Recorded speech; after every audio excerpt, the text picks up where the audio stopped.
सुप्रभात मध्य प्रदेश, मैं हूं आशीष त्रिपाठी आपके साथ और शुरुआत करेंगे खबरों की एक बड़ी और अहम खबर से। प्रधानमंत्री नरेंद्र मोदी आज ग्वालियर आएंगे, जहां वो सिंधिया स्कूल के 125वें स्थापना दिवस समारोह में शामिल होने आ रहे हैं। दरअसल प्रधानमंत्री नरेंद्र मोदी के आगमन को लेकर सिंधिया स्कूल को दुल्हन की तरह सजाया गया है। दरअसल समारोह की शुरुआत स्पेशल स्क्रीनिंग फिल्म से की जाएगी। प्रधानमंत्री के आगमन पर सिंधिया स्कूल का बैंड उनका स्वागत करेगा और इस समारोह में सिंधिया स्कूल के भूतपूर्व छात्र पार्श्व गायक नितिन मुकेश सहित मीत ब्रदर्स भी शामिल होंगे और पीएम एक प्रदर्शनी का अवलोकन भी करेंगे।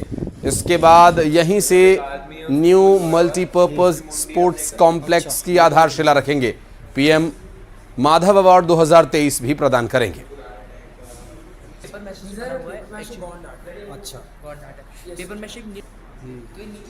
अलग फॉर्म है इसको मेड स्मॉल कॉइल्स। ये कैसे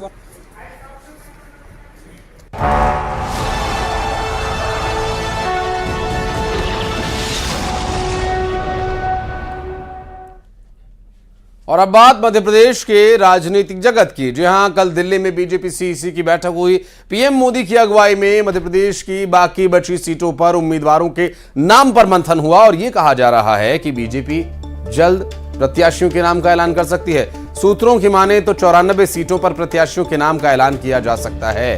तो 94 सीटों पर उम्मीदवारों के नाम फाइनल हो चुके हैं। बहुत जल्द इस पर घोषणा हो सकती है प्रत्याशियों के नाम की, क्योंकि अब चुनाव में बहुत ज्यादा समय नहीं रह गया है और इसके लिए भारतीय जनता पार्टी के केंद्रीय चुनाव कमेटी की बैठक में यह तय किया गया कि 94 की जो सीट है, 94 विधानसभा क्षेत्रों पर किस उम्मीदवार को किस सीट से उतारा जाए मैदान में, ये लगभग फाइनल हो चुका है। और 94 सीटों पर उम्मीदवारों के नाम फाइनल होने के बाद अब बहुत जल्द घोषणा भी हो सकती है और ये ज्यादा समय इसमें लगने वाला नहीं है। हालांकि प्रत्याशियों के नाम फाइनल सीईसी की बैठक में हो चुके थे, लेकिन अभी औपचारिक घोषणा किया जाना बाकी है।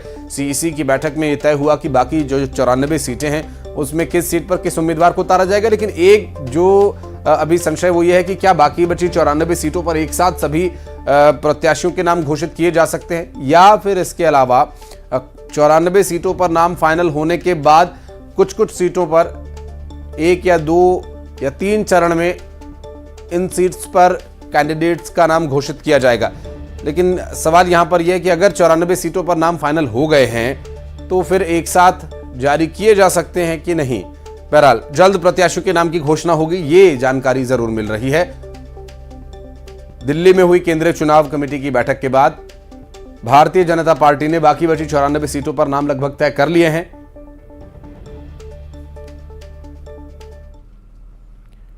और चुनावी खबरों में बता दें कि 5 राजनीतिक दलों को मान्यता दी गई है। नारायण त्रिपाठी की पार्टी को मान्यता दी गई है। विंध्य जनता पार्टी विधानसभा चुनाव लड़ेगी इस बार और विंध्य की कई सीटों पर चुनाव लड़ने की तैयारी नारायण त्रिपाठी के द्वारा, जो कि नारायण त्रिपाठी अभी जिस पार्टी से निकले हैं वो है भारतीय जनता पार्टी। अब भारतीय जनता पार्टी छोड़ करके उन्होंने विंध्य जनता पार्टी बनाई है और विंध्य की कई सीटों पर वे चुनाव लड़ने वाले हैं। और विंध्य जनता पार्टी के नारायण त्रिपाठी सर्वे सर्वा है और 5 और कुल मिलाकर राजनीतिक दलों को मान्यता इन चुनावों में दी गई है और नारायण त्रिपाठी की पार्टी को भी मान्यता दी गई है।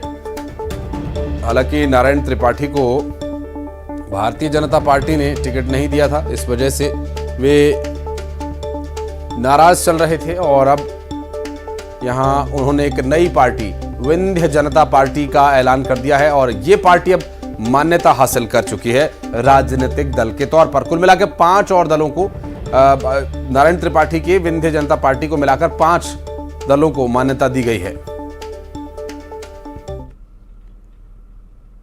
और अब बात कांग्रेस की, जहां प्रत्याशियों के नाम का ऐलान होने के साथ ही कांग्रेस में बगावत की ऐसी लहरें उठ रही हैं जिससे चुनावी नैया अब हिचकोले खाने लगी है। टिकट कटने से नाराज नेताओं के तेवर तल्ख हो गए हैं, सुरबागी हो गए हैं। समर्थक भी संग्राम के मूड में हैं और चुनावी रण में अपनी ही पार्टी को हराने पर आमादा हो चले हैं। अब कांग्रेस दुविधा में है कि सत्ता के फाइनल मैच में विरोधियों के खिलाफ रणनीति बनाए या फिर अपनों से निपटने की।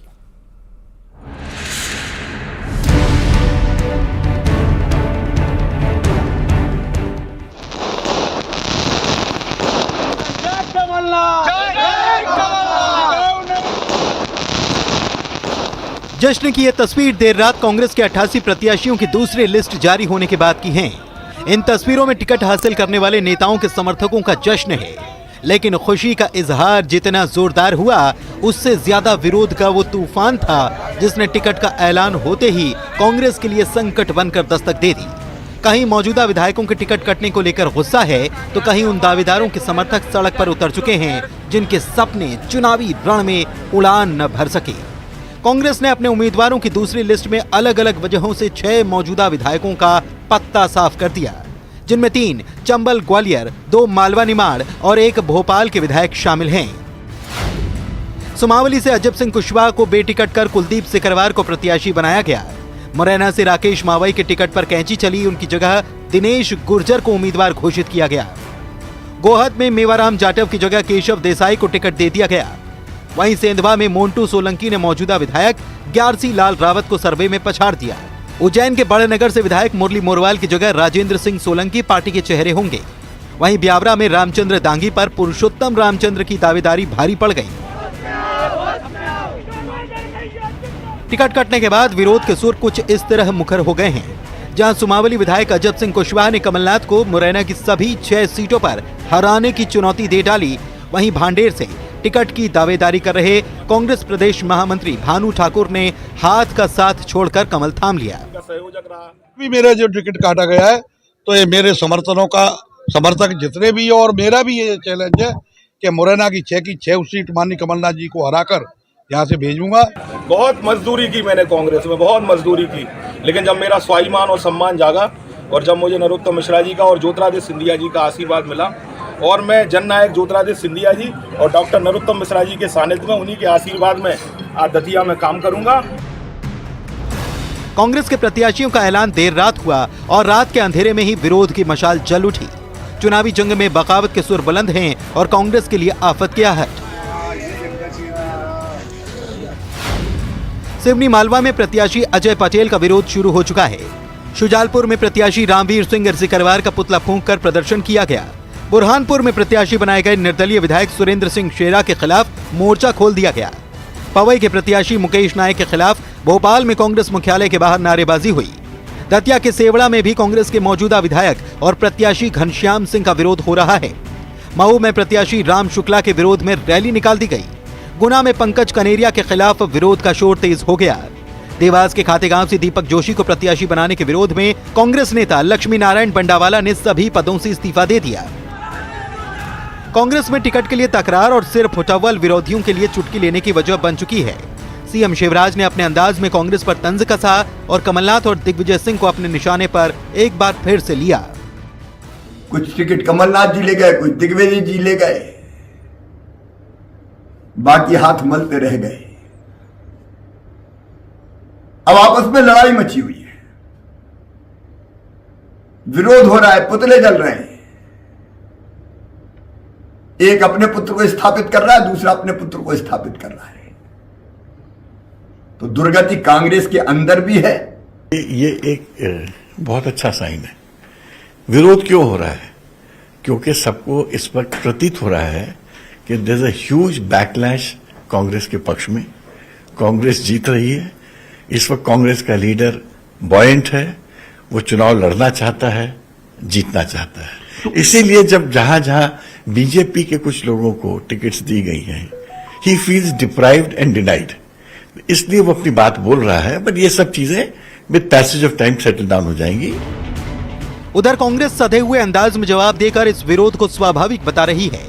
अब देखना यह है कि कांग्रेस में टिकट को लेकर उठा विरोध का तूफान क्या उसके सत्ता के सफर में रोड़ा बन पाएगा, या फिर पार्टी अपनी रणनीति से हर आवाज को शांत कराते हुए आगे निकल जाएगी।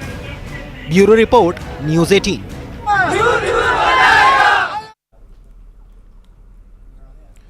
और यहां स्थिति क्या कुछ बनी हुई है, बुरहानपुर में बात करेंगे। तो ठाकुर सुरेंद्र सिंह को कांग्रेस से टिकट मिलने के बाद उनका विरोध बढ़ता जा रहा है। कांग्रेस के 23 पार्षदों ने विरोध स्वरूप सामूहिक इस्तीफा दे दिया और अल्पसंख्यकों को टिकट दिए जाने की मांग की।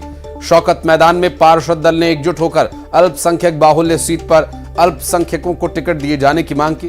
कांग्रेस के प्रदेश महासचिव अजय रघुवंशी, पूर्व विधायक हामिद काजी और रविंद्र महाजन को 23 पार्षदों ने अपने पद का इस्तीफा सौंपा। कांग्रेसी पार्षदों का यह कहना है कि सुरेंद्र सिंह कांग्रेस के प्राथमिक सदस्य नहीं, सर्वे में कहीं नाम नहीं, फिर टिकट क्यों?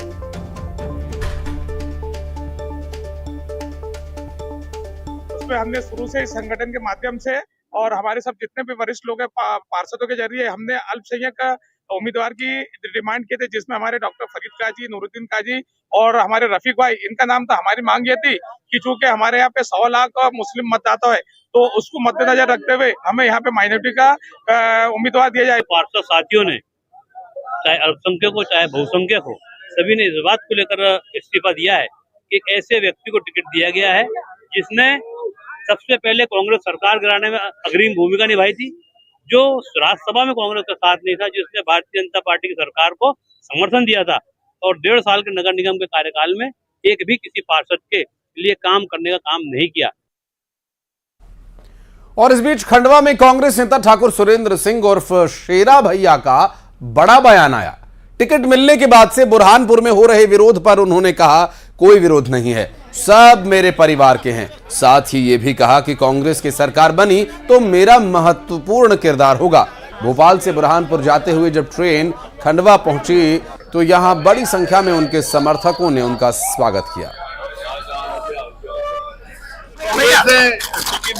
आदरणीय सोनिया जी, आदरणीय राहुल जी, आदरणीय प्रियंका गांधी जी, आदरणीय कमलनाथ जी, आदरणीय दिग्विजय सिंह जी, सुरजेवाला जी, अजय लल्लू जी और भोल जितेंद्र सिंह, सबको मैं धन्यवाद देना चाहूंगा।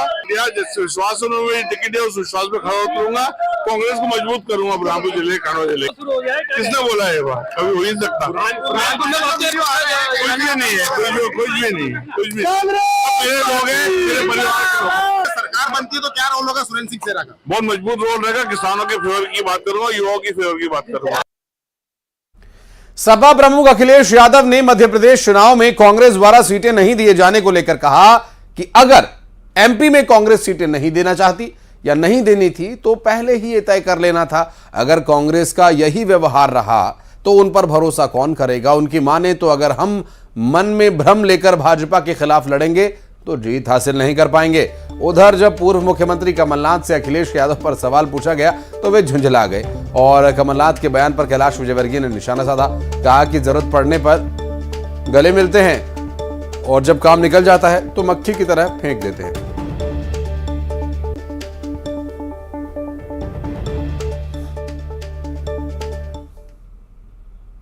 लेकिन ये सवाल ये है, क्रेडिबिलिटी का है कि अगर कांग्रेस इसी तरह का व्यवहार करेगी तो कौन उनके साथ खड़ा होगा।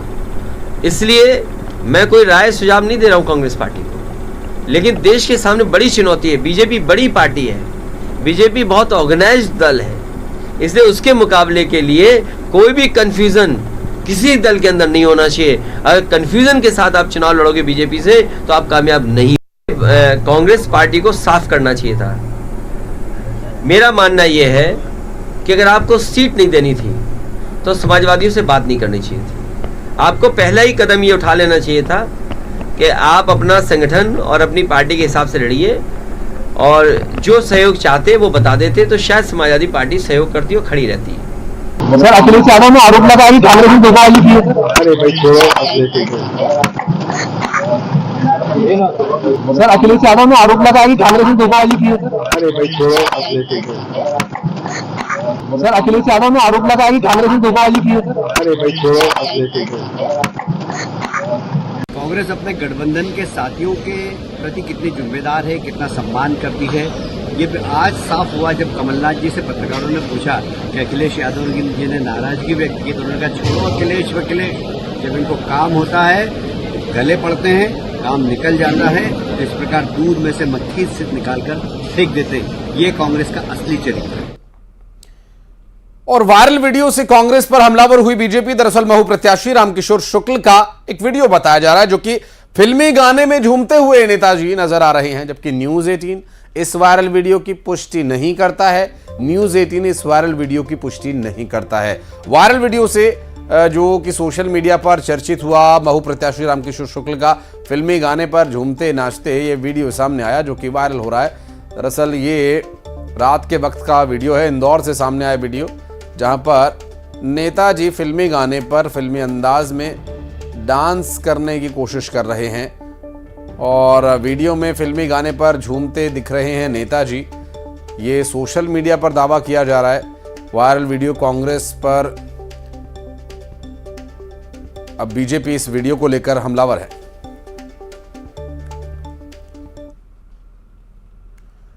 और बालाघाट जिले में अलग अलग जगहों पर चेकिंग चल रही है चुनावों के चलते। इस दौरान मध्य प्रदेश और महाराष्ट्र के सीमा पर स्थित रजेगांव नाका पर चेकिंग के दौरान यहां एसएसटी दल ने एक कार से 3,97,000 रुपए जब्त किए। इसके बाद बेहर थाना क्षेत्र के रौंदा टोला में एफएसटी दल ने एक वाहन से 2,42,000 रुपए नकद जब्त किए।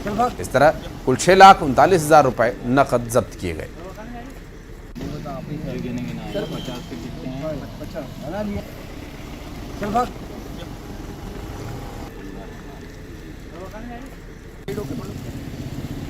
गाड़ी है भाग जाए आंसर चल भाग। और बड़वानी में पुलिस को बड़ी कामयाबी मिली, जहां पुलिस ने 58 कट्टों को बरामद किया। जब्त कट्टों की कीमत 4 लाख रुपए से ज्यादा बताई जा रही है। वहीं 4 पिस्टल भी पुलिस ने बरामद की। पिस्टल की कीमत 1,15,000 रुपए बताई जा रही है। इलेक्शन को लेकर पुलिस ने 15 अलग अलग जगहों पर दबिश दी और हथियारों को बरामद किया। इस मामले में 4 लोगों को पुलिस ने गिरफ्तार भी किया। उधर मुरैना में पुलिस को बड़ी कामयाबी मिली। नूराबाद पुलिस ने हथियारों का जखीरा जब्त किया। 17 कट्टा के अलावा 13 जिंदा कारतूस पुलिस ने बरामद किए और एक व्यक्ति को पुलिस ने इस मामले में गिरफ्तार भी किया है।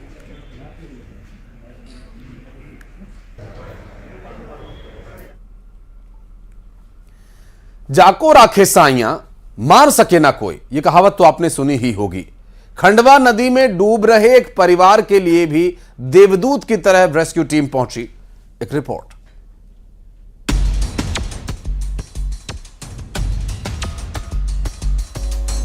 कहते हैं सावधानी हटी और दुर्घटना घटी। ऐसा ही कुछ हुआ खंडवा की तीर्थ नगरी ओंकारेश्वर में। यहाँ कोटि तीर्थ घाट पर नहाते समय एक 14 साल का बच्चा नदी में डूबने लगा। बेटे को डूबता देख पिता भी नदी में कूद गए और बच्चे के चाचा भी मदद के लिए गहरे पानी में उतर गए। लेकिन मासूम को बचाना तो दूर, ये खुद भी पानी में डूबने लगे। अब तीनों की ही जान खतरे में आ चुकी थी। डूबने से इनकी मौत हो सकती थी, लेकिन कहते हैं ना, इन सभी की किस्मत अच्छी थी। इनकी मदद के लिए SDER नगर सैनिक के गोताखोर और नाविक फौरन आ पहुंचे और तीनों को नदी से निकालकर बोट में बैठा लिया गया। यहाँ उत्तर प्रदेश के 4 लोग नहा रहे थे, जिसमें 2 छोटे छोटे बच्चे थे और एक पापा थे उसके और एक चाचा थे। एकदम से एक बच्चा गहरे पानी में चले गया, जिसको बचाने के लिए उसके पापा कूदे तो वो भी गहरे पानी में चले गए। उसके पापा को बचाने के लिए उसके चाचा कूदे, वो भी गहरे पानी में चले गए। तीनों डूबने लग गए। जैसे ही हमें पता चला हमने कूद कर उन तीनों की जान बचाई है। ये घटना कोटी तीर्थ घाट की है। अगर ये टीम यहाँ नहीं पहुँचती तो निश्चित रूप से बड़ा हादसा हो सकता था। रेस्क्यू टीम देवदूत की तरह इस परिवार की मदद के लिए पहुंची। उत्तर प्रदेश के रहने वाले इस परिवार ने रेस्क्यू टीम का आभार जताया है और फिर ये परिवार ज्योतिर्लिंग के दर्शन कर अपने शहर के लिए रवाना हो गया। अमित जायसवाल, न्यूज़ 18, खंडवा।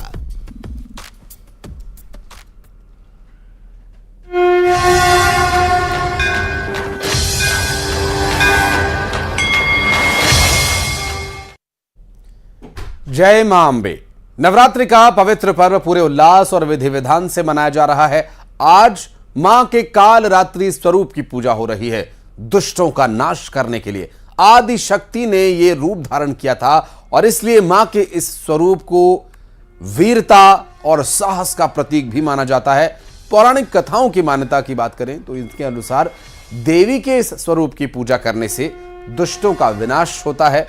माता के मंदिर में श्रद्धालु दर्शन के लिए, मां काली का आशीर्वाद प्राप्त करने के लिए सुबह से ही पहुंच रहे हैं और नवरात्रि का ये सप्तमी तिथि मां कालरात्रि के आराधना का सर्वोत्तम दिन माना जाता है। और खबरें आगे भी जारी हैं। वक्त एक बहुत छोटे से ब्रेक का है, चल लौटते हैं।